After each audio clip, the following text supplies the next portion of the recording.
예, 그러면 오랜만에 쩐더TV 시작을 해보도록 하겠습니다. 시장에서의 투자 전략 궁금하신 분들도 많으실 테고, 특히 어떤 테마성 움직임을 나타내고 있는 종목들 워낙 또 가파르게 가기도 하다 보니까 많은 분들이 좀 궁금해 하실 것 같은데요. 어떤 전략이 가장 유효할지 오늘 이분과 함께 이야기 나눠보도록 하겠습니다. 샌드타이거 샤크의 박민수 작가 함께합니다. 어서 오십시오. 네, 안녕하세요. 안녕하십니까. 네. 그 별칭이 샌드타이거 샤크이지 않습니까? 네, 네. 소개를 먼저 해주셔야 될 것 같고 왜 네. 별칭이 이렇게 지으셨는지도 사실 네. 좀 궁금해서요. 네, 저는 이제 그 주식 가치 투자하고 테마주 투자 두 권의 주식 관련 책을 쓴 저자고요. 여의도 증권 유관기관 20년 차 셀러리맨입니다. 예. 근데 한 번 물면 놓지 않는다라는 어떤 샌드타이거 샤크만의 그 투자 법칙을 활용을 해서 예. 주식 투자를 하고 있고요. 한 10일 정도 거래를 하는데 한 100% 정도 매년 수익을 얻고 있습니다. 그 근간에는 어떤 철저한 분석 그리고 내 생각을 되게 많이 하고요. 그래서 이길 싸움에만 뛰어드는 좀 영리함이 있습니다. 예. 그래서 매수까지는 좀 상당한 기간이 걸리지만 일단 매수하면 끝까지 손해보지 않고 끈질기게 투자하는 그런 근성 있는 투자를 목적으로 하고 있습니다. 제가 방금 들은 게 맞죠? 1년에 딱 10일 매매하신다고요? 네, 10여일 매매를 하고요. 근데 수익은 100%? 네, 게으른 투자인데 예. 일단 고르는 기간이 되게 좀 생각하는 시간이 오래 걸리고요. 아. 네, 일단 고르면 끈질기게 물고 늘어져서 꼭 수익을 내고 나옵니다. 예, 간단한 것처럼 얘기해 주셨는데 이건 쉬운 일은 아니잖아요. 네. 비법이 따로 있습니까? 일단 분할 매수, 분할 매도 전략을 통해서 하고 있고요.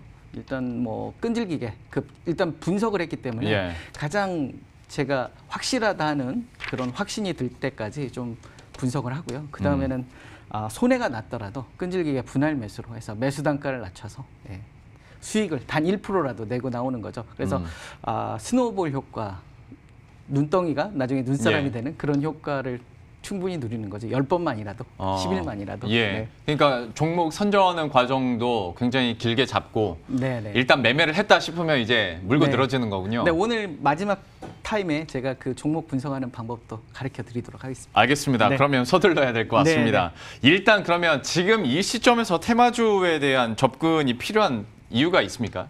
일단 테마주의 매력에 대해서 먼저 얘기를 좀 하고 싶은데요. 테마주는 일단 뉴스 일면에 나오는 그런 화끈한 기사들입니다. 예. 이 관심이 거래량을 일으키고 그렇죠. 거래량이 네. 또 주가 상승을 일으키게 되는데요. 사실 주가 지수와 무관합니다. 그래서 박스피 시장, 약세장 시장에 나홀로 상승이 가능하고요. 쏠림 현상이 있지 않습니까? 그 네. 쏠림 현상이 이제 거래량을 이렇게 과하게 일으키게 되는데요. 이런 경험치들이 쌓이다 보면 학습 효과라고 해서 우리가 과학적이고 통계적인 접근이 가능합니다. 네. 그러면 어떤 과거의 경험치에 무관심 구간이 생기고 또 뜨거운 관심 구간이 생깁니다. 그래서 저점 매수와 고점 매도가 가능한 산업 예측에서 좀 자유로울 수 있는 투자가 될 수 있지 않나. 그런 점이 매력적이라고 생각을 합니다. 예. 근데 우리가 그러니까 방송에서도 저희가 통틀어서 테마주라고 하긴 합니다만은 그러니까 테마주도 약간 성격이 다르잖아요. 어떤 네. 산업군의 같은 테마로 모여서 이렇게 어떤 펀더멘털을 가지고 가는 테마주들이 있는가 하면 네. 얼마 전에 이제 끝난 총선 테마주처럼 네. 이제 정치 테마주 네. 이건 어떻게 알 수가 없는 건데 네. 급등락을 반복하는 그런 테마주들이 있는데 네. 좀 좋은 의미 쪽으로 테마주도 이제 가치 투자가 가능하다 이런 관점이신 거잖아요. 네. 사실 물과 기름을 섞는 좀 느낌인데요. 각각의 장점만을 이렇게 취합을 한 겁니다. 그러니까 테마주의 장점, 학습 효과, 네. 그래서 무관심 저점과 뜨거운 고점을 알 수 있는 거고요. 여기에 가치 투자를 섞는 겁니다. 가치 네. 투자의 장점은 위험을 최대한 낮추고 그다음에 저평가 호재를 최대한 발굴하는 겁니다. 그래서 위험 요소로는 일단 망할 기업, 그다음에 주가 버블인 기업, 그다음에 주가 고점에서 물량 폭탄이 나올 이슈들은 좀 피하는 거고요. 예. 그다음에 저평가는 시가총액이라든지 PER이라든지 시가 배당률 측면에서 저평가 요소를 한번 찾아보는 겁니다. 위험 요소만을 잠깐 설명을 드리면 망할 기업, 일단 단기 순손실이라든지 과한 재무 비율인 기업들은 좀 피하는 거고요. 버블은 PER, 그다음에 시가총액, 과거 주가의 어떤 고점을 기준으로 주가 버블을 판단하는 거고요. 고점에서 물량 폭탄은 주식 수가 많이 발생될 수 있는 부분들입니다. 주가 관련 사채나 유상증자, 그리고 최대 주주와 자사주의 고점 투매, 그리고 주가 급등으로 인해서 투자 경고 종목 등의 이상 급등 종목 지정이나 공매도 과열, 이런 것들이 하나의 물량 폭탄이기 때문에 이런 것들을 좀 피하면 테마의 그 장점과 가치 투자 이 병행해서 할 수 있다라고 생각을 하고 있습니다. 예. 그러니까 어떤 테마성 이슈를 잡긴 잡는데 그 안에서도 어쨌거나 그 기업의 펀더멘털이나 가치는 분석을 하면서 네. 하다 보니까 가치 투자가 가능하다라고 얘기를 해주신 것 같은데. 네네. 근데 테마주도 사실 이거 묻기 나름이잖아요. 네네네. 그러니까 단기적인 그런 네. 테마성도 있고 특정 뭐 정책 네, 네. 테마주도 네, 있고 네. 경제 수혜 테마주도 있고 네, 네, 특정 네. 산업 테마주도 네, 있는데 네. 가장 그 중에서 지금으로서 유효한 테마주 전략 네. 어느 부분이 있다고 보십니까? 일단 제가 이제 계절주부터 차례대로 좀 계절주. 설명을 드리겠습니다. 예. 우리나라가 이제 1년에 한 번씩 계절은 돌아가지 않습니까? 예. 그래서 이 계절의 학습 효과가 굉장히 경험치가 누적돼 있고요. 그다음에 이제 최근에 트렌드가 좀 재난 이슈가 많습니다. 그래서 네. 봄에는 미세먼지, 여름에는 장마와 폭염, 그리고 가을에는 조류독감, 그리고 겨울에는 뭐 배당, 네. 배당도 1년에 한 번씩 그렇죠. 돌아오니까 예. 이런 측면에서 바라볼 때 계절주가 초보 투자자들에게 가장 매력적인 기업 가치만 괜찮다면 매력적인 투자처가 아닐까. 그래서 몇 가지 전략을 좀 설명을 드리고 싶은데요. 네. 일단 계절이 정점이 지난 계절 말미가 주가의 저점이 될 거고요. 계절의 정점, 즉 미세먼지 같은 경우는 봄철이겠죠. 그럼 네. 계절 정점에 파는 투자 전략이 바람직할 것 같습니다. 그럼 저렇게 하다 보면 어쨌거나 1년은 기다려야 되는 거네요?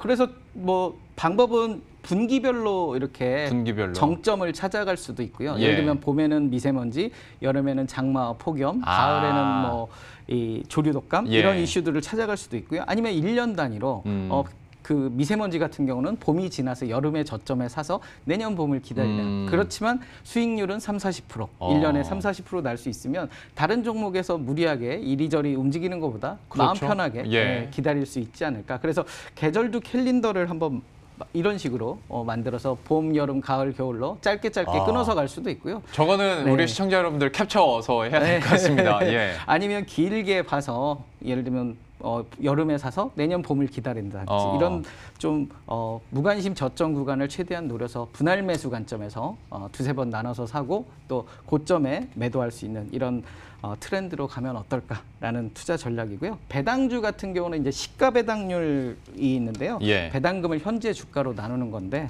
한 5% 이상의 시가 배당률이면 매력적인 투자처로서 그래서 테마주와 그다음에 안정성을 추구하는 배당주를 같이 섞어서 투자하시기를 좀 당부드립니다.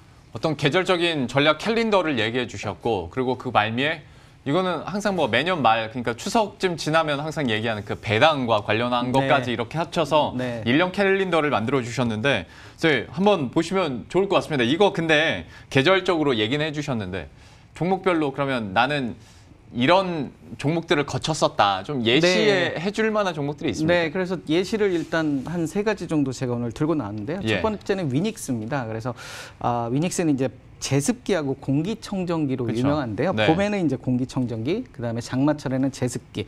이 두 번의 고점을 보는 특징이 있고요. 그 이후로 여름하고 12월 대주주 양도세 이슈로 좀 저점인 그런 구간들을 이렇게 동일하게 반복하는 학습 효과 패턴이 있어서 이런 부분들을 좀 참고하시면 좋을 것 같고요. 두 번째는 이제 제일바이오입니다. 동물 백신주인데 가을에 이제 조류독감 이슈로 많이 급등을 하는데 최근에는 그 개그맨 암 환자 구충제 복용 효과로 좀 그런 이슈가 또 급등을 한번 했고요.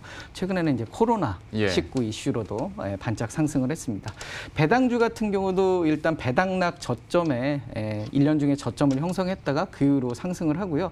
보통 배당을 많이 주는 기업은 실적이 상승을 합니다. 그러다 보니까 배당락 이후 지속적으로 우상향하는 그런 모습을 보여주고 있습니다. 저 듣다 보니까 좀 궁금한 점이 있어서 여쭤보는데 고려신용정보나 뭐 위닉스는 이해가 가는데 제일바이오 같은 경우에는 어쩌다 보니까 이 기업들이 이 진짜 사업을 하고 있건 없건 간에 병이 터지면 좀 급등 흐름을 기록하잖아요. 근데 이 종목도 그러면 어떤 포트폴리오에 집어넣을 만한 가치가 있다고 보시는 겁니까? 그렇죠. 일단 뭐 망할 기업이나 그다음에 부실한 기업은 아니니까 그리고 재무 판단으로 봤을 때도 그렇게 나쁜 기업은 아니고 그다음에 아까 말씀드렸지만 반복적인 학습 효과가 있잖아요. 사람들이 그 종목을 어떤 현상이 발생되면 찾게 된다는 학습 효과. 그게 떠오르긴 합니다. 네네. 예. 통계적인 접근을 하기 때문에 기업이 망할 기업이 아니고 주가 버블이 아닌 상태라 그러면 매력적인 투자 관점으로 쳐다볼 수도 있다. 예. 다만 어떤 주가 버블이나 이런 기업 가치는 항상 체크하면서 갈 필요는 있다라고 말씀을 드릴 수 있겠네요. 그러니까 이런 급등락이 이뤄지거나 안 그러면 뉴스에서 많이 다뤄지면서 핫한 이슈가 되더라도 어쨌거나 기본은 그 기업이 망할 기업인지 그리고 네네. 재무제표가 탄탄한지 이거는 네. 베이스로 깔아두고 네네. 네. 예, 테마주 전략을 세워보자라고 얘기를 네. 해주셨는데요. 어떤 네네. 계절적인 요인들 그리고 배당 얘기해 주셨는데 사실 테마 하면 우리나라에선 뭐니 해도 네네. 방산주나 남북경협주 네. 물론 요즘에는 잘 네, 얘기는 네. 안 합니다만 관계가 네네. 좋아져서 맞습니다. 이쪽은 어떻게 좀 끝났다고 봐야 됩니까? 어떻게 보십니까? 일단 북한의 변덕은 항상 이어지지 있었죠. 않습니까? 예, 지킬 앤 하이드처럼. 네, 그렇기 때문에 남북 경협과 방산은 통일이 되기 전까지는 우리에게 하나의 큰 화두가 될 것 같고요. 남북 경협주를 먼저 얘기를 하면 우선주들을 좀 눈여겨볼 필요가 있습니다. 급등의 과한 상승을 보일 수 있기 때문에 현대건설이라든지 쌍용양회, 성신양회, 대원전선, 신원 이렇게 한 5종목들이 있고요. 예.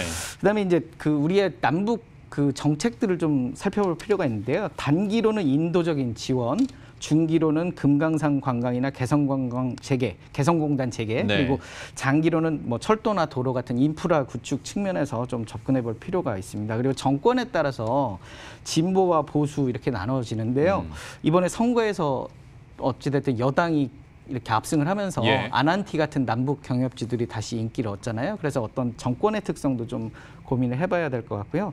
방산주 측면에서는 로마 격언이 생각이 나는데요.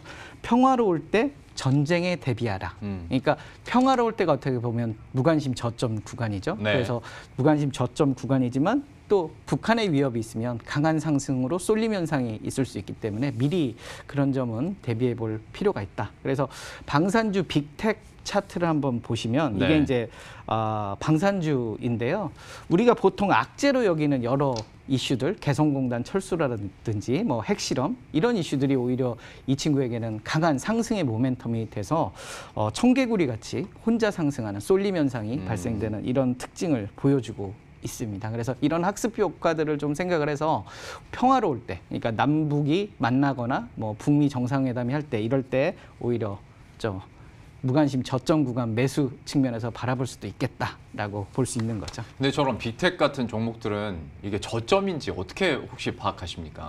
일단 그 저점 여부는 결국 어떤 그 이 주식시장 외에 예. 남북 관계를 기준으로 저점, 고점을 파악을 해야 될 것 같아요. 평화로울 때가 아무래도 저점 형성이 되는 거고요. 실적과 좀 무관한 경향이 있습니다. 그래서 예. 어떤 남북이 평화로운 시점이 저점일 수 있고 그다음에 북한이 뭐 전쟁 도발이라든지 위협을 계속할 때 이때가 고점이라고 판단하는 그런 어떤 정치적인 그런 판단이 조금 필요한 측면이 있습니다. 그러니까 어떤 차트나 뭐 네. 장기 평선을 보고 어떤 지점을 딱 정하는 게 아니라 시류를 보면서 예. 내 생각이 제일 중요하니까요. 아. 생각을 가지고 판단을 하다 보면 어느 때가 저점인가, 어느 때가 고점인가를 어떤 정치 상황이나 어떤 그 남북 관계 이런 측면에서 파악을 하면 좀 긴 호흡으로 파악을 하자는 거죠. 그래서 네, 과거 경험치도 있고.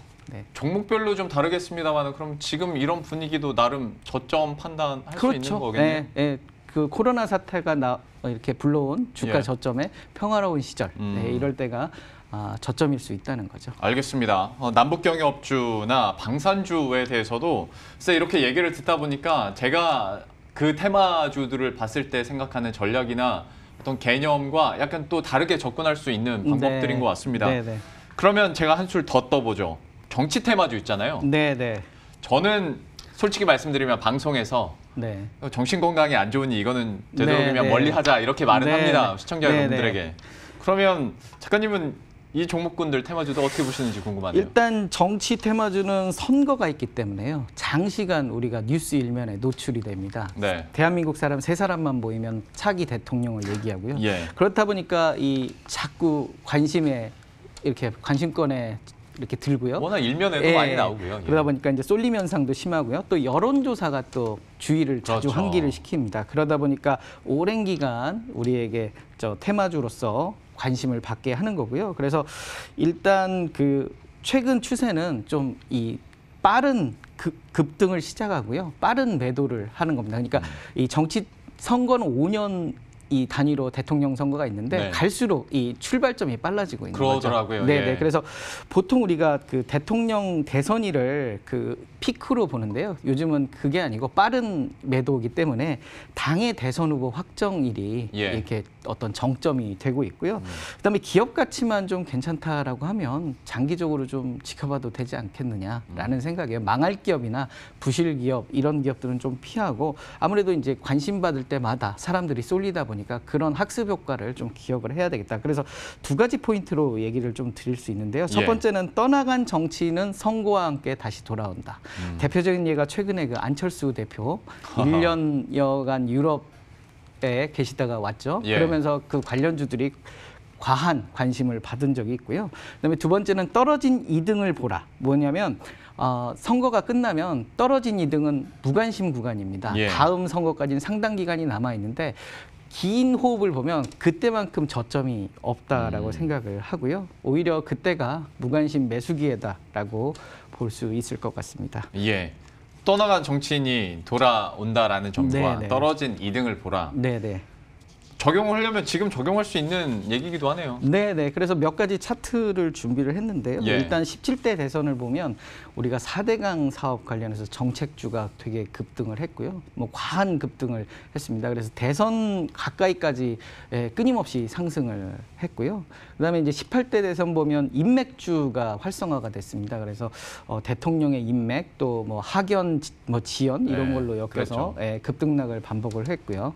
19대 대선은 아까 말씀드린 떠나간 정치인이 돌아왔습니다. 이게 문재인 대통령 관련 주식인데요.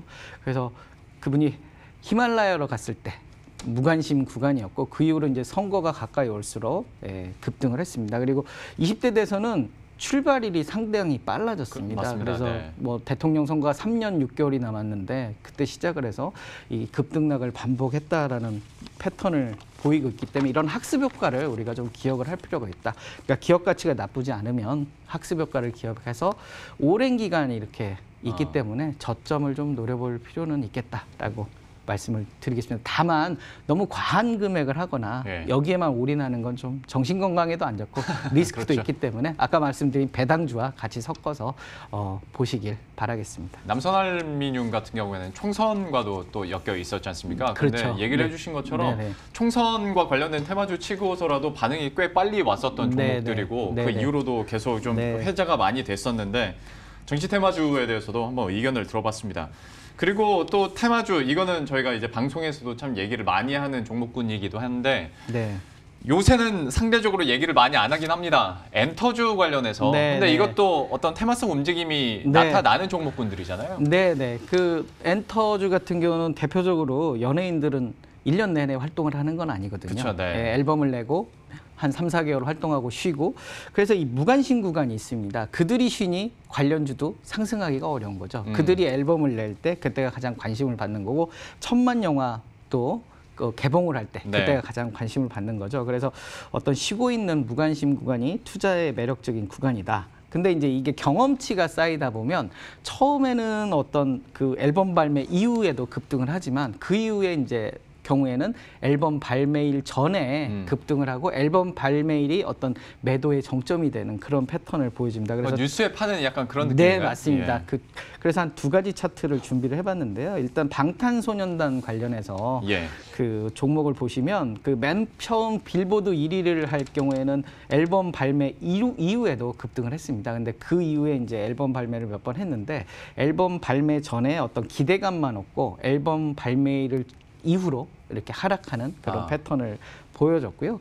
아기상어, 어린애들이 많이 좋아하는 예. 그런 거 보면 뭐 빌보드 싱글 진입이라든지 그다음에 뭐 미국 내 공연 매진이라든지 이런 이슈마다 우리가 학습효과처럼 계속 돌아왔습니다. 그래서 어떤 무관심 구간에서 좀 저점 매수를 하고 다시 테마 바람이 불어올 때까지 기다리면 또 기회는 온다. 그래서 테마는 돌아온다. 이렇게 판단하시면 될 것 같습니다. 그러니까 얘기해 주신 그 포인트는 매도 시점 잡는 데 좀 참고를 하셔야 될 것 같습니다. 예전에는 뉴스 나오면 그래도 팔면 괜찮았는데 요즘에는 워낙 손절매가 빠르게 이루어지다 보니까 뉴스가 나왔다 하면 그때부터 급락이 시작되는 경우들 때문에 조금 더 빨리 차익 실현을 해야 된다라는 부분도 저희가 팁으로 가져가면 좋을 것 같고 저희가 시간이 없어서 좀 빠르게 계속 테마군을 옮겨가고 있긴 합니다만 품절주 얘기도 네네. 어느샌가 물론 이것도 약간 총선 이슈에 가려지긴 네. 했습니다만은 네. 그 직전까지 품절주 얘기 많이 했었거든요. 유통 네. 쪽이나. 네네. 이 종목군은 어떻게 보십니까? 품절주는 이제 일단 주식수가 없는 거죠. 네. 품절이라는 게 사고 싶은데 못 사는 못 거 사는. 아닙니까? 그래서 품절주 같은 경우는 일단 약세장에 많이 나타납니다. 강세장의 종료로 보는 그런 특징이 있고요. 우선주나 뭐 이런 주식수가 유통 주식수가 적은 주식이 품절주입니다. 그래서 지루한 횡보 구간을 관심이 평소에는 없으니까 네. 지루한 횡보 구간이 있는데요. 이 구간이 사실 무관심 저점 매수 기회가 아닐까. 그리고 어떤 박스권 매매가 가능합니다. 그래서 예. 주가 고점, 과거의 고점, 저점을 잡아서 좀 박스권으로 매매를 하면 안정적인 그런 매매가 가능하지 않을까라고 생각을 합니다. 그래서 품절주 같은 경우에 근데 이게 산업 군별로 그리고 어떤 성격별로 어쨌거나 존재하는 종목들이잖아요. 다 네. 어떤 특정하게 지을 네. 수가 있는 게 아니니까. 네. 그러면 좀 관심 있게 보고 있는 업종군이나 종목들이 있습니다. 그래서 한 두 가지 정도 사례를 들고 왔는데요. 첫 번째는 이제 한진칼입니다. 한진칼 같은 경우는 요즘 그 남매 간 경영권 예. 분쟁으로 뜨겁잖아요. 네. 둘 다 뭐 40% 이상 지분을 보유하다 보니까 유통 주식수가 적습니다. 그래서 요즘 항공산업은 어려운데 네. 나홀로 급등을 하는 거죠. 그래서 누가 50% 더하기 한 주를 가지는 순간 이 싸움은 끝나는데 그러다 보니까 기업 가치와 무관하게 과한 상승세를 한번 보여줬던 거고요. 그다음에 이제 두 번째는 양지사입니다. 유통 주식수가 적기 때문에 지루한 횡보 구간을 가져왔는데요. 이게 이제 남북 경협 이슈와 엮이면서 또 과한 급등을 가져왔습니다. 그래서 오랜 바닥 다지기는 오히려 저점 매수의 기회다 이렇게 강조를 하고 싶습니다. 예, 정말 빠르게 많은 업종군, 테마군들을 저희가 이렇게 짚어 넘어갔는데요. 제가 좀 이렇게 서두른 이유가 제일 중요한 말씀을 마지막에 해주신다고 해서 네네네. 예, 그러면 선별 비법 좀 알려주세요. 예. 그래서 저희가 이제 그 신호등 종목 분석표를 준비를 했습니다. 그래서 테마의 장점과 그다음에 가치 투자의 장점을 버무렸는데요. 이 간단하게 한 30분 정도면 가능하게 가성비를 높였습니다. 한 줄 코멘트 형식이고요. 최소 3년에서 5년 정도의 과거 경험치를 기준으로 작성합니다. 재무지표라든지 그다음에 차트 분석, 그다음에 호재와 악재 점검, 종합 의견을 기재를 하고요. 마지막 신호등 불을 밝히는 겁니다. 그래서 사례를 아까 안랩 우리가 얘기를 했잖아요. 예. 그 안랩 사례를 제가 한번 분석을 해본 건데요. 여기 이거 보시면- 좀 켜주실 수 있을까요? 잘 안 보이네요. 네. 예, 한번 크게 좀 예, 한번 보도록 그래서 하죠. 뭐 단기 순이익부터 이렇게 색깔별로 이렇게 신호등색을 넣었고요. 이게 이제 2018년 10월 기준으로 작성한 겁니다. 그 안철수 전 대표가 서울시장 선거에서 안타깝게 떨어지고 그는 유럽으로 떠난 그 네. 시점이죠. 공매도 과열 종목에 지정될 정도로 어떤 좀 무관심 구간이었고요. 그래서 이렇게 이제 작성을 하고 잠깐 그 차트를 설명을 드리면 네. 그는 선거와 함께 돌아온 거죠. 여러 그러네요. 번의 선거. 네. 예, 이 학습 효과를 경험을 하고 그가 떠났을 무관심 저점에 잡았다면 1년 후에 그가 돌아왔을 때 2배 이상 주가는 상승해 있는 거죠. 그래서 이런 학습 효과 경험치를 가지고 투자를 하는 거고요. 마지막으로 한 말씀 더 드리면 영화 예. 관상에서 보면 송강호 그분이 주인공이 하는 말이 있습니다. 눈앞에 파도를 보았을 뿐 파도를 일으키는 바람을 보지 못했다. 높이 오른 파도는 언젠가는 부서진다. 그래서 무슨 말씀이냐면 파도는 치게 돼 있는데 파도의 정점에서 매수를 하는 게 아니라 불어올 바람을 미리 예측하고 미리 잔잔한 파도를 사서 파도의 정점 급등에 팔아야 한다. 그래서 무관심에 사서 뜨거운 관심에 팔아라. 이게 어떤 테마주의 가치 투자의 하나의 학습 효과에 기억해야 될 그런 말이 아닐까 이렇게 결론을 내봅니다. 오늘 참 컨셉의 제목을 잘 지은 것 같습니다. 들어보니까 테마주에 대한 가치 투자 어떻게 되면 되게 역설적으로 들릴 수도 있는데 듣다 보니까 예 이해되고 공감 가는 부분들이 많습니다. 더 여쭤볼 게 많은데 시간 관계상 네. 여기서 맞춰야 될 것 같습니다. 샌드타이거 샤크 박민수 작가와 함께했습니다. 고맙습니다. 감사합니다. 예, 그럼 저희도 여기서 인사드리도록 하겠습니다. 식사 맛있게 하시고요. 저희들은 내일 이 시간에 또 새로운 소식들과 전략들고 다시 찾아뵙도록 하겠습니다. 시청해주신 여러분 고맙습니다.